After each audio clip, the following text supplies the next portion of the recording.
welcome back to Real Reviews. This is Cody Williams, and we're here to talk about the movie, The Mummy. No, I'm not talking about the classic 1931 movie. No, I'm not talking about the crappy remake with Tom Cruise from a couple years ago, either. Sorry, Tom Cruise. No offense. Well, I'm talking about the movie that released in May of 1999.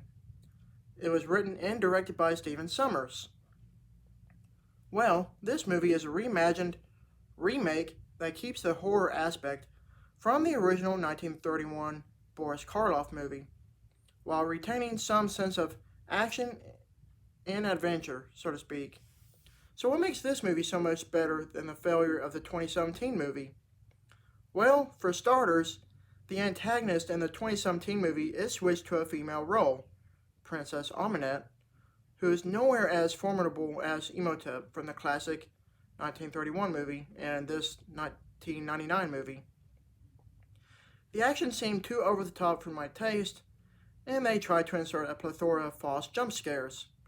Also, 2017's movie was supposed to be a Kickstarter for the Dark Universe reboot, which was the shared movie universe for new films for all the classic monsters to be remade.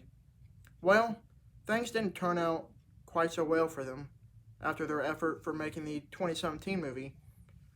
I pretty much act like that movie doesn't exist, so.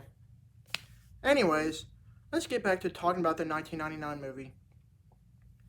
The movie's story follows a librarian, Evelyn, played by Rachel Weisz, as she and her brother become interested in finding the lost city of the dead in Egypt, Hamunaptra.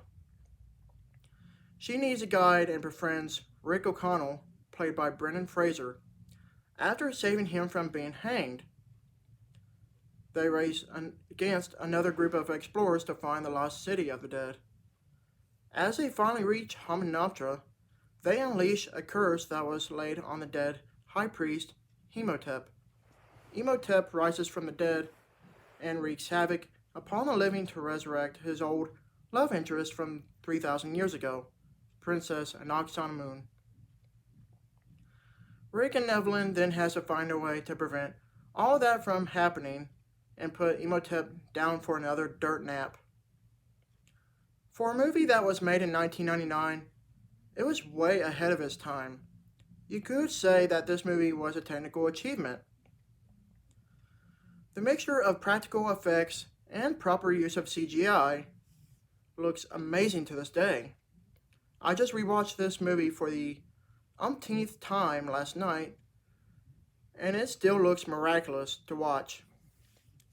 It's pretty sad that the special effects from a 1999 movie look so much better than the heavily CGI-laden 2004 monster movie Van Helsing, which happens to be written and directed by Stephen Sommers as well. Between these two movies, there's a big difference. It's like day and night. Both Brendan Fraser and Rachel Weisz deliver astounding performances in their respective roles in this movie. Brendan Fraser plays the gunslinging archaeologist who takes no crap from anybody. You could say his character is reminiscent of Indiana Jones. Rachel Weisz plays a book-smart yet naive librarian who happens to be very clumsy in this movie. Her character is witty and truly brilliant. Both actors are great counterparts with their characters and have some interesting chemistry when they share scenes together. I just couldn't have imagined anybody else in their roles. It's truly perfect casting. Another great casting was Arnold Vosloo as Imhotep and John Hannah as Evelyn's brother, Jonathan. They are equally great as well. Jerry Goldsmith's music for this movie is truly iconic. It captures the many tones of the movie perfectly, whether the movie calls for something foreboding, romantic, or something adventurous. It's perfect in every way imaginable. The comedy in this movie may seem a little tongue-in-cheek, but I think it's done in good heart. There are a bunch of great one-liners coming from both Rick and Benny throughout the movie.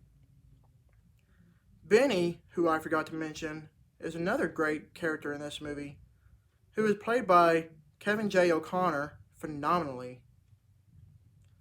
His character leads the rival exploration team and eventually winds up being the personal slave for Imhotep later in the movie. The ancient Egyptian set design is really something to behold in this movie. It's truly extravagant. I'm a big fan of anything ancient Egypt, and it was just neat just geeking out throughout the whole movie. There are some great looking cinematography shots as well, whether it be some exterior shots in the desert or menacing shots in the tombs. It's a beautiful movie to watch, and I'm thinking about upgrading this movie to 4K. I mean, the upscaling from the Blu-ray looks amazing already, but I just think this movie will look even more fantastic in 4K. Pardon my French, but this is a damn good movie. I literally have no complaints about this movie whatsoever, and I can never get tired of watching this movie. The action scenes are very grand and entertaining. It's a very thrilling movie to watch. I've lost count on how many times I've seen this movie since its theatrical release. If you haven't seen this movie, I highly recommend it. Doing so. You won't regret it. I give this movie an A. Thank you for watching, and don't forget to like and subscribe to my channel to keep up with my real reviews.